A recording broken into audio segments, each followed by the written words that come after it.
Hello and welcome you all dear students. Mathematics portion का एक बहुत ही important and easy chapter start करने वाले हैं। मैट्रिसेस एंड डिटरमिनेंट्स बहुत ही आसान चैप्टर है। बिल्कुल जीरो लेवल से मैं आपको पढ़ाऊंगा। छोटा सा छोटा कॉन्सेप्ट भी मैं आपको समझाने वाला हूं और एडवांस लेवल तक जाएंगे। जितने भी क्वेश्चंस एग्जामिनेशन के लिए इंपॉर्टेंट है, सभी क्वेश्चंस हम यहाँ पे करने वाले हैं। सिर्फ आपने एक चीज अपने दिल और दिमाग से निकाल देनी है, वो है मैथमेटिक्स का डर। अगर आप बिल्कुल रिफ्रेश होके इस लेक्चर को स्टार्टिंग से लेके एंड तक देखोगे, ट्रस्ट मी, आपको सारा कुछ समझ आने वाला है और बहुत आसान चैप्टर है। अगर आप मेरे कंप्लीट लेक्चर्स देखना चाहते हो इकोनॉमिक्स, स्टैटिस्टिक्स, मैथमेटिक्स पे, डिस्क्रिप्शन के अंदर आपको लिंक्स मिलेंगी। वहां पे आपको कंप्लीट सिलेबस बिल्कुल फ्री ऑफ कॉस्ट मिल जाएगा। अगर आपको मेरे साथ टेलीग्राम पे जुड़ना है, जहां पे आपको मिलेंगे प्रीवियस ईयर पेपर्स, जॉब्स के related latest updates and information, आपको टेलीग्राम पे जाना है। वहां पे सर्च करना है मलिक ट्यूटोरियल ऑफिशियल। इस ग्रुप को ज्वाइन करो। अगर पीडीएफ के रिलेटेड कोई भी इंफॉर्मेशन चाहिए तो ये हमारा व्हाट्सएप नंबर है, यहां से आपको इंफॉर्मेशन मिल जाएगी। So let us start. अगर हम पूरी दुनिया को देखेंगे ना, पूरी दुनिया का जो निजाम चल रहा है, वो चल रहा है बिकॉज ऑफ अरेंजमेंट। अगर हम कोई भी काम करते हैं, छोटे से छोटा काम हो या बहुत बड़ा काम हो, दोनों में अगर हम एक प्रॉपर अरेंजमेंट के साथ काम नहीं करेंगे या चीजों को प्रॉपर तरीके से अरेंज नहीं करेंगे, तो वो काम अच्छे से नहीं हो पाएगा। सिंपल सी एग्जांपल यहां पे लेते हैं। यहां पे मॉर्निंग असेंबली हो रही है। अगर इन बच्चों को हम प्रॉपरली अरेंज नहीं करते तो इतने खूबसूरत यहां पे ये नहीं लगते। अब ये सब चीजें आपको मैं क्यों बता रहा हूं? बिकॉज जो मैट्रिसेस है ना, उनका काम है नंबर्स और फंक्शंस को अरेंज करना। What is matrix? It is an ordered rectangular area of numbers or functions. The numbers or functions are called elements or entries of the matrix. Matrix rectangular arrangement करता है numbers और function का। जो भी हमारे पास numbers हैं, जैसे for example मैं यहां पर अरेंज करता हूं, इस तरह से ब्रैकेट है 2 4 1 5 3 0 6 2 2। ये मैंने यहां पे नंबर्स लिखे, लेकिन मैंने इन नंबर्स को प्रॉपरली अरेंज किया और एक अरेंजमेंट यहां पे बनाया। इन नंबर्स को मैंने रोज के अंदर रखा और कॉलम्स के अंदर रखा। जब हम नंबर्स को अरेंज करते हैं रो एंड कॉलम्स में, इसी को हम कहते हैं मैट्रिक्स। ठीक हो गया। अब ये जो यहाँ पे हॉरिजेंटल है ना, ये हमारे पास हो गई रोज और इसको हम कहते हैं फर्स्ट रो। First row. फिर हमारे पास ये दूसरी वाली, तो ये आ गई हमारे पास सेकंड रो। बहुत आराम से मैं आपको पढ़ाने वाला हूं। और ये जो हमारे पास थर्ड है ना, ये हमारे पास आ गई थर्ड रो। यहां पे अगर हम देखेंगे तो हमारे पास ये देखो, ये आपके पास क्या है? First column. इसको मैं यहां पे लिखता हूं फर्स्ट कॉलम। अब मुझे ये बताओ, ये जो नीचे तरफ है वर्टिकल है, इसको हम कहते हैं सेकंड कॉलम। और ये आपके पास हो गया थर्ड कॉलम।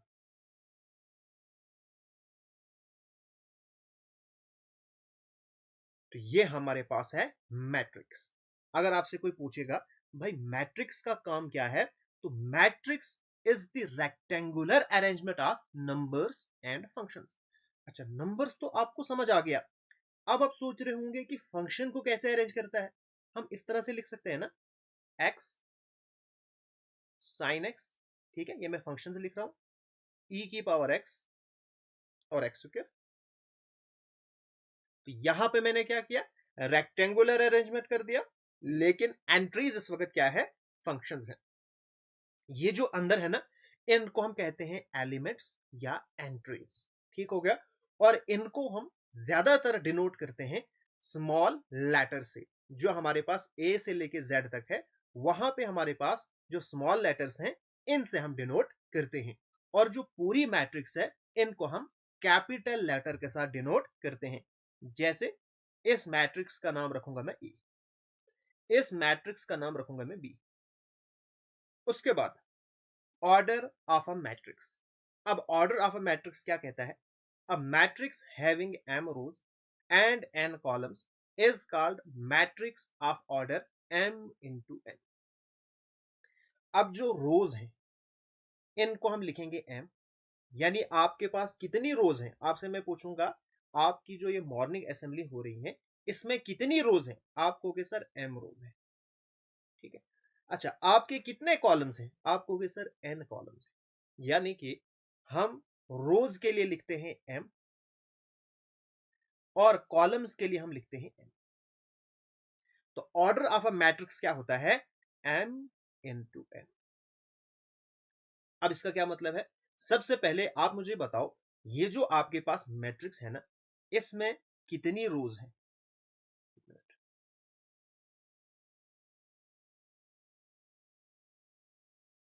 अच्छा बताओ, यहां पे आपके पास कितनी रोज है, 1 2 3। जब भी आपको रोज के लिए देखना है, हमेशा हॉरिजेंटल देखना है, और कॉलम्स के लिए देखना है तो वर्टिकल देखना है, ऊपर नीचे देखना है। तो रोज आपके पास 3 है, तो मैं लिखूंगा 3 इंटू, अब बताओ कॉलम्स कितने हैं, 1 2 3। यानी ये जो हमारे पास मैट्रिक्स है, इसका ऑर्डर है 3 इंटू 3, ठीक है। अब मैं आपसे पूछूंगा इस मैट्रिक्स के अंदर कितने एलिमेंट्स हैं, या आपसे आपका प्रिंसिपल पूछेगा बताओ भाई मॉर्निंग असेंबली में कितने बच्चे आए हैं।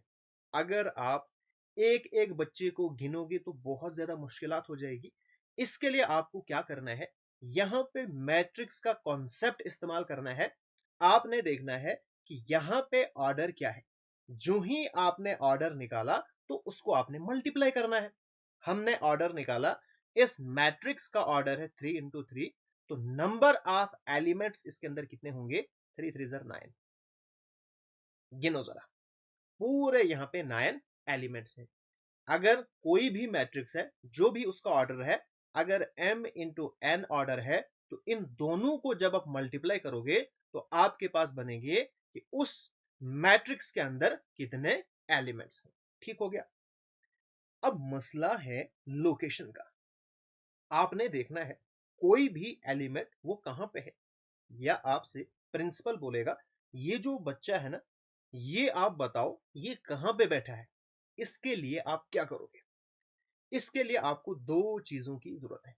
एक, आपने इस बच्चे की रो देखनी है, कौन सी रो में खड़ा है, एक नंबर ये हो गया। दूसरे पे आपने देखना है कि ये कौन से कॉलम में बैठा है। जब आपके पास रो एंड कॉलम पता चल जाएगा, आप आराम से उस बच्चे की लोकेशन बता सकते हो। इसी तरह से यहां पे भी एलिमेंट को फाइंड करने के लिए हमें ये चीजें करनी पड़ेगी। उसके लिए हम लिखते हैं, एक एलिमेंट का नाम रखते हैं Aij। ये आपके पास क्या है, एलिमेंट है, ठीक है। ये कहां पे बैठा है, ये बैठा है आइथ रो में, क्योंकि अभी हमें रो पता नहीं है, इसलिए हम लिखेंगे आइथ रो में और जेथ कॉलम में,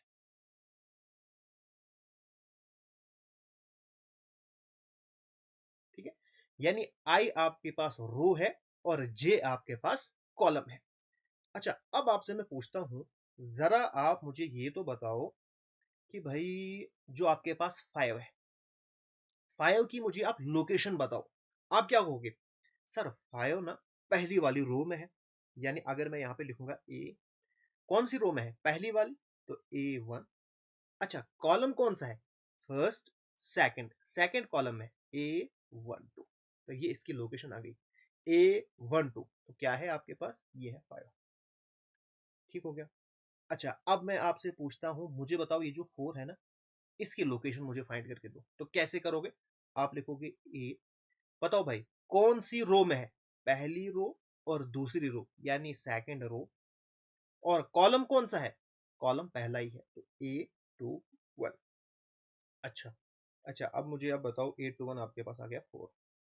अच्छा अब मुझे आप बताओ जनाब 3, बताओ भाई 3 की लोकेशन मुझे फाइंड करके दो। तो आप लिखोगे ए, क्या पहली रो में है, नहीं, दूसरी रो में है, बिल्कुल, तो लिखेंगे 2। अच्छा कॉलम कौन सा है, फर्स्ट कॉलम और सेकंड कॉलम, यानी A22, ये हमारे पास है 3। अब मुझे बताओ आप A31 क्या है, कमेंट करके फटाफट से आप मुझे इसका आंसर बताना है। जो मैं आपको यहां पे कहूंगा वो आपने करना है, फिर आपको क्लास वाली फेल आएगी और एक एक कॉन्सेप्ट आपको समझ आ जाएगा और याद भी रहेगा। अगर आप बातों को नहीं मानोगे, वक्ती तौर आपको समझ आ भी सकता है लेकिन याद नहीं रहेगा। जरा मुझे आप फटाफट से ये बताओ A31 क्या है, फिर आपने मुझे A33 भी निकाल के देना है। ये दोनों चीजें फटाफट से कमेंट करके मुझे बताओ। ओके, जरा अब आप आओ क्वेश्चन नंबर 1 के ऊपर। If a matrix has 18 elements, बहुत ज्यादा इंपॉर्टेंट क्वेश्चन है, वेरी वेरी इंपॉर्टेंट। एक मैट्रिक्स है, उसमें 18 एलिमेंट्स है, ठीक है। Then what is the number of possible order, यहां पे आपने ऑर्डर फाइंड करना है। आप मुझे बताओ, अभी मैंने आपको एक चीज बताई कि जब भी आप स्कूल जाओगे, वहां पे अगर आपको प्रिंसिपल पूछेगा, बताओ भाई आपकी जो मॉर्निंग असेंबली है यहाँ पे कितने बच्चे आए हैं, आप क्या करोगे, ऑर्डर निकालोगे, उसको मल्टीप्लाई करोगे, यानी जो हम ऑर्डर निकालते हैं M × N, वो हमारे पास आता है Mn, और ये आपके पास क्या है, टोटल नंबर ऑफ एलिमेंट्स को हो या टोटल नंबर ऑफ चिल्ड्रंस को हो। अब क्वेश्चन में हमारे पास गिवन है if a matrix has 18 elements, यानी जो एलिमेंट्स है ये गिवन है, हमें ऑर्डर निकालना है, यानी M × N करके ही तो 18 आया होगा ना, क्योंकि हम M × N जब मल्टीप्लाई करते हैं तभी तो एलिमेंट्स आते हैं, यानी एलिमेंट्स तो आ गए 18। अब हमने बताना है M × N की जगह पे क्या होगा, तो यहां पे होंगे 18 के फैक्टर्स। फैक्टर्स मतलब आपने देखना है 18 कौन कौन से टेबल में आता है, और शुरुआत आपने करनी है 1 से। पहले 1 × 18 हमारे पास आता है 18, ठीक है। फिर उल्टा इसको करो, 18 1 जार 18, फिर 2 का देखो, 2 9 जार 18, फिर आएगा 9 2 जार 18, ठीक है। फिर 3 के ऊपर जाओ, 3 6 जार 18 एंड 6 3 जार 18। जरा मुझे अब बताओ और कुछ है यहाँ पे, है ना। तो कितने आपके पास बन गए फैक्टर्स, 1 2 3 4 5 6, यानी आपके पास नंबर ऑफ पॉसिबल ऑर्डर कितने होंगे, 6 होंगे। बहुत आसान क्वेश्चन। जरा यहां पे देखो, if a matrix has 9 elements, अगर एक मैट्रिक्स के 9 एलिमेंट्स है, बताओ भाई how many possible orders it can have. जल्दी से आप मुझे पॉसिबल ऑर्डर्स निकाल के बताओ। पॉसिबल ऑर्डर्स आपने क्या करना है, ये जो 9 है इसके आपने देखना है फैक्टर, और शुरुआत कहां से करनी है, 1 से। तो 1 9 जार होएगा 9, फिर 9 1 जा भी होता है 9, 2 से होता है 9, नहीं 2 के टेबल में नहीं आता है। 3 से होता है, बिल्कुल 3 3 जा 9, और कुछ है यहाँ पे, 4 से होता है 5 6, नहीं, तो यहाँ पे आपके पास 1 2 3, तो पॉसिबल ऑर्डर्स आपके पास आ गए 3, यानी second option is the correct answer. अब आपके पास ये वाला क्वेश्चन है, आपने क्या करना है, आपने लिखना है आंसर और ए का आंसर, फिर आपने लिखने हैं possible orders if a matrix has 8 elements, और आंसर मुझे आपने जरूर बताना है। construct a 3 into 2 matrix whose elements are given by aij is equal to I plus 2j। सबसे पहले I का मतलब I is equal to row, I हम कहते हैं रो को, और J is equal to column. J हमारे पास क्या है? कॉलम है। अब आपको कॉन्स्ट्रक्ट करनी है 3 into 2 मैट्रिक्स, यानी आपके पास रो आएंगी 3 और कॉलम आएंगे 2। ठीक है, सबसे पहले हम एक मैट्रिक्स बनाते हैं जिसमें नंबर ऑफ रोज कितनी है? 1 2 3, 3 रोज आनी चाहिए और कॉलम्स आपके पास आने चाहिए 2। ठीक है, सबसे पहले जो पहला एलिमेंट है इसकी लोकेशन मुझे बताओ। पहला एलिमेंट होगा फर्स्ट रो फर्स्ट कॉलम में, यानी A11। दूसरा एलिमेंट होगा फर्स्ट रो सेकंड कॉलम, पहले रो फिर कॉलम, आई जे ऐसे याद करो। फिर यहां पे देखो, अब जो यहां पे एलिमेंट लिखेंगे ये होगा दूसरी वाली रो में और पहले वाले कॉलम में। ये वाला होगा दूसरी रो दूसरा कॉलम। यहां पे जो एलिमेंट होगा ये होगा थर्ड रो में और पहले कॉलम में, और यहां पे जो एलिमेंट होगा थर्ड रो सेकंड कॉलम। ठीक हो गया। अब हमने इनकी वैल्यू फाइंड करनी है। सबसे पहले हम स्टार्ट करेंगे, मैं यहां पे लिखता हूं जो ए आई जे है ना, I प्लस 2j, ये आपके पास गिवन है। इसकी मदद से आपने इनकी वैल्यू फाइंड करनी है। ठीक है, अब कैसे करेंगे? सबसे पहले जो पहला एलिमेंट है इसको हम फाइंड करेंगे। यहां पे है आई यानी A11, आई जे, आई आपके पास है 1, जे आपके पास है 1। तो A11 आपके पास क्या है?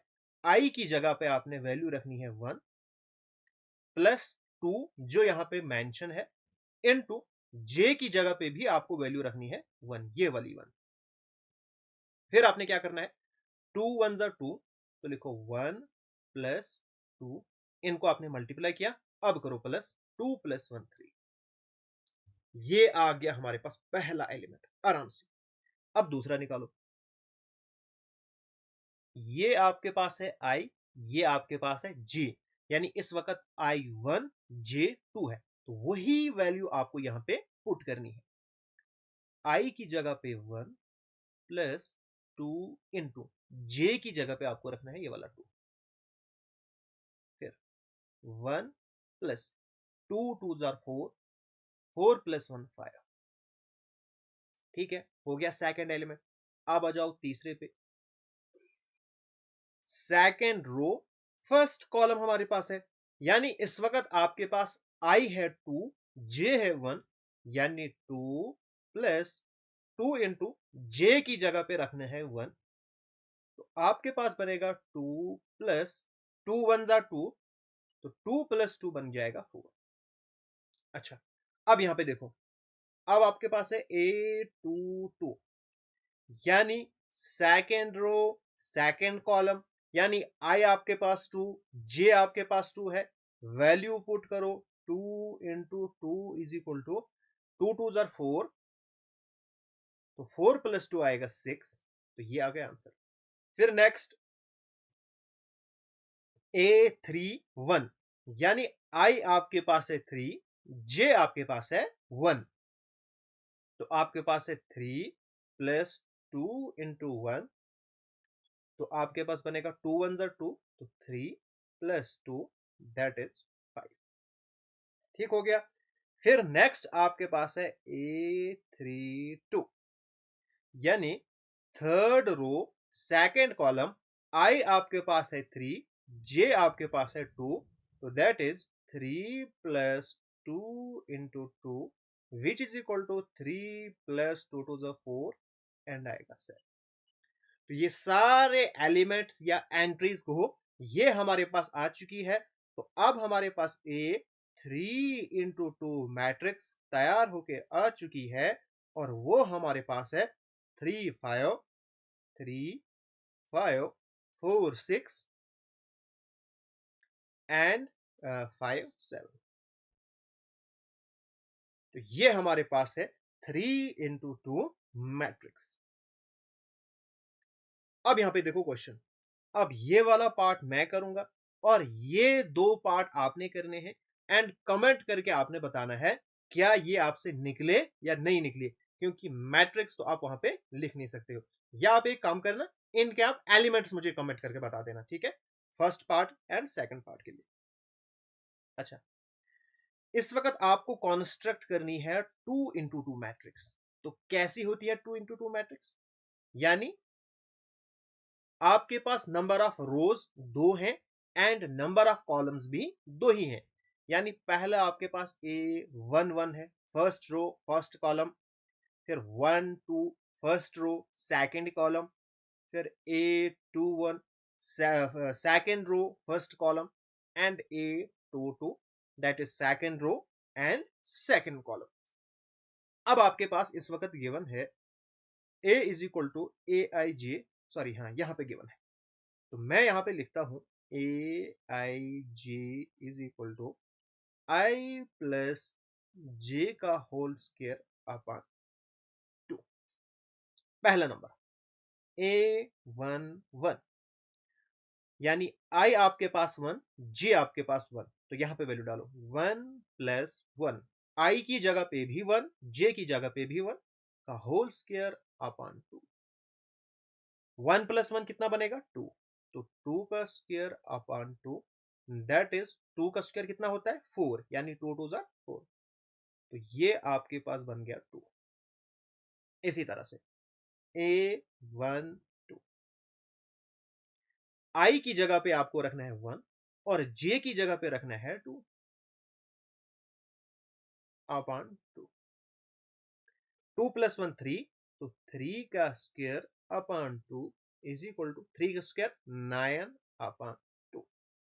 फिर A21 यानी I की जगह पे 2, J की जगह पे 1, तो 2+1 का स्क्वायर अपॉन 2।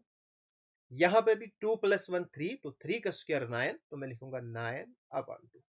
ठीक है, फिर आपके पास लास्ट वाला A22, बताओ जरा मुझे ये कितना बनेगा, सेकंड रो सेकंड कॉलम, तो I भी 2, J भी 2, यानी दोनों जगह पे आपने 2 2 रखना है का होल स्क्वायर अपॉन 2। 2+2 4, तो 4 का स्क्वायर अपॉन 2, 4 का स्क्वायर आएगा 16 अपॉन 2 दैट इज 8। तो ये आपके पास एंट्रीज निकल के आ चुकी हैं। अब आप आराम से यहां पे लिख सकते हो 2x2 मैट्रिक्स। वो आपके पास क्या है, A11 आपके पास आया 2, तो एंट्री 2। दूसरे नंबर पे आया आपके पास 9/2, तो लिखो 9/2। तीसरे नंबर पे भी आया आपके पास 9/2 और लास्ट पे आपके पास आ गया 8। तो ये हमारे पास क्या है, 2x2 मैट्रिक्स निकल के आ गई। अब ये आपके लिए बच गए। नेक्स्ट अब हम पढ़ने वाले हैं टाइप्स ऑफ मैट्रिसेस। मैट्रिसेस की टाइप्स, पहले नंबर पे कॉलम मैट्रिक्स। कॉलम मैट्रिक्स ऐसी मैट्रिक्स है जिसका ऑर्डर है m×1, यानी कि रो जितनी मर्जी है उतनी डालो, कोई मसला नहीं है, लेकिन कॉलम सिर्फ एक ही होना चाहिए। एक कॉलम में आप एलिमेंट्स कितने रखना चाहते हो ये आपकी मर्जी है। मैंने रखा 2, 5, 6, 8। ठीक है, तो इसमें कितने कॉलम्स हैं, नीचे की तरफ देखो एक ही कॉलम्स है, लेकिन आप मुझे बताओ यहां पे रोज कितनी है। देखो रो हम हॉरिजेंटल देखते हैं, पहली रो, दूसरी रो, तीसरी रो, चौथी रो। ठीक है, अगर आपको इसका ऑर्डर लिखना है तो ऑर्डर हम कैसे लिखते हैं, m×n, रो इंटू कॉलम। तो रोज आपके पास 4 है लेकिन कॉलम एक ही है, तो 4×1। इसलिए कॉलम मैट्रिक्स का जो ऑर्डर होता है वो होता है m×1। m आप चेंज कर सकते हो लेकिन जो 1 है ये रहेगा फिक्स। ठीक है, अब बारी है रो मैट्रिक्स की। रो मैट्रिक्स में क्या होता है, इसका ऑर्डर है 1×n, यानी रो आपको रखनी है एक कॉलम जितने मर्जी उतने रखो। मैं रखता हूं 2, 5, 6, 8। कितनी रोज हैं? एक ही रो है। कॉलम कितने हैं? पहला कॉलम, ये आपके पास पहला कॉलम, ये आपके पास दूसरा कॉलम, ये आपके पास तीसरा कॉलम, ये आपके पास चौथा कॉलम। यानी कॉलम आपके पास है 4। तो यहां पे ऑर्डर कितना आएगा? 1 into 4।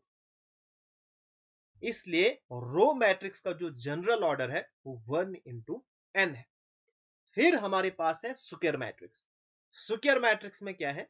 जैसे हमने स्क्वायर पढ़ी है, स्क्वायर की सारी साइड्स इक्वल होती है, इसी तरह से स्क्वायर मैट्रिक्स में number of rows and columns are equal, या number of columns is equal to number of rose.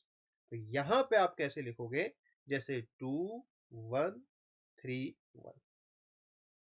Number of columns कितने हैं? 2 हैं। नंबर ऑफ रोज कितनी है? 2 है। तो 2 into 2, इसको हम कहते हैं मैट्रिक्स ऑफ ऑर्डर 2।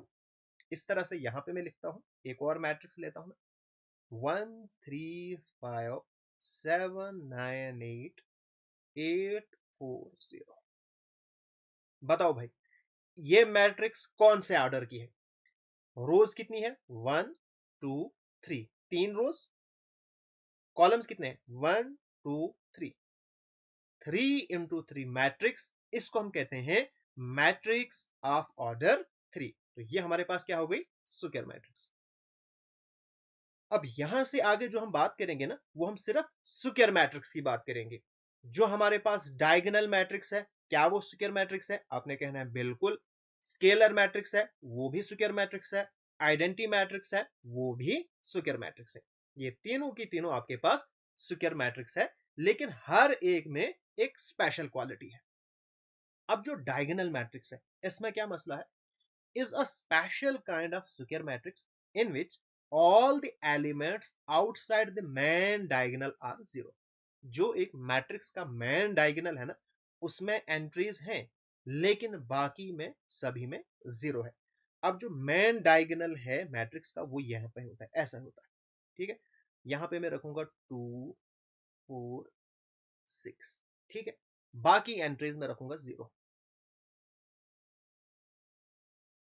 बन गई 3 into 3 मैट्रिक्स? बिल्कुल। स्क्वायर मैट्रिक्स है? बिल्कुल। अब यहां पे देखो, जो हमारा मेन डायगोनल है, यहां पे सिर्फ एंट्रीज है, यहां पे नॉन जीरो है, बाकी सभी जगह जीरो है। तो ये हमारे पास क्या हो गई? Diagonal matrix. अगर 2 into 2 लिखोगे तो 2, 4, यहां पे भी जीरो, यहां पे भी जीरो। ये हमारे पास है 2 into 2 डायगोनल मैट्रिक्स। अब स्केलर मैट्रिक्स। जो स्केलर मैट्रिक्स है, ये डायगोनल मैट्रिक्स भी है, लेकिन थोड़ी सी स्पेशल है। स्पेशलिटी कहां पे है? डायगोनल्स इक्वल, यानी जो एलिमेंट्स डायगोनल्स के अंदर है वो इक्वल है। यानी कि है ऐसी ही, लेकिन यहां पे भी 2, यहां पे भी 2, यहां पे भी 2। ये देखो, जो डायगोनल मैट्रिक्स है ना, वैसी ही स्केलर मैट्रिक्स भी है, लेकिन इसकी एक स्पेशल क्वालिटी ये है कि जो आपके पास मैन डायगोनल है, यहाँ पे नहीं, जो मैन डायगोनल है, यहां पे सारे एलिमेंट्स इक्वल है। यहां पे मैं लिखता हूं 2, तो 2। ये हमारे पास है स्केलर मैट्रिक्स। अब बात आती है आइडेंटिटी मैट्रिक्स या यूनिट मैट्रिक्स। यूनिट मैट्रिक्स में क्या है? यूनिट मैट्रिक्स भी स्केलर मैट्रिक्स की तरह होती है, लेकिन यहां पे जो डायगोनल मैन डायगोनल है, यहां पे सिर्फ 1 1 होता है। ये देखो, ऐसे ऐसे ऐसे। ये आपके पास है 3 into 3 आइडेंटिटी मैट्रिक्स, या इसको आप ऐसे लिखो 1 1। ये आपके पास है 2 into 2 यूनिट मैट्रिक्स। अब नेक्स्ट आप आ जाओ जीरो मैट्रिक्स पे। जैसा नाम वैसा काम, यहां पे सारी एंट्रीज जीरो होती हैं, इसको हम नल मैट्रिक्स भी कहते हैं। तो ये हो गई हमारे पास जीरो मैट्रिक्स ऑफ ऑर्डर 2। यहां पे स्क्वायर मैट्रिक्स का मसला नहीं है, यहां पे आप स्क्वायर बनाओ, जैसी मर्जी बनाओ, ऐसे बनाओ। तो ये हमारे पास क्या है? Zero matrix. नेक्स्ट एक बहुत ही ज्यादा इंपॉर्टेंट कॉन्सेप्ट है, वो है इक्वालिटी ऑफ मैट्रिसेस। दो मैट्रिसेस आपस में इक्वल कब होंगी? Two matrices are said to be equal if the order of both the matrices is same. पहले नंबर पे ऑर्डर सेम होना चाहिए। अगर फॉर एग्जांपल मैं यहां पे ये लिखूंगा 1 2 5 3 4 6 और दूसरी मैट्रिक्स में रखूंगा 1 2 5 6 3 4। ये देखो 1 5 3, यहाँ पे है 1 5 3 2 6 4 2 6 4। आपको मैं कहूंगा क्या ये दो मैट्रिक्स इक्वल है? सबसे पहले देखना यार इनका ऑर्डर इक्वल है। यहाँ पे रो इनटू कॉलम, कितनी रोज है? दो रोज, और कॉलम्स कितने? 1 2 3, तो 2 × 3 इसका ऑर्डर है। यहाँ पे रोज कितनी है? 1 2 3, और कॉलम्स दो। यहाँ पे ऑर्डर है 2 × 3, यहाँ पे ऑर्डर है 3 × 3। अलग अलग ऑर्डर है, इसका मतलब दोनों मैट्रिसेस इक्वल नहीं। अब अगर फॉर एग्जांपल ऑर्डर इक्वल हो गया, each element of one matrix is equal to the corresponding element of other matrix.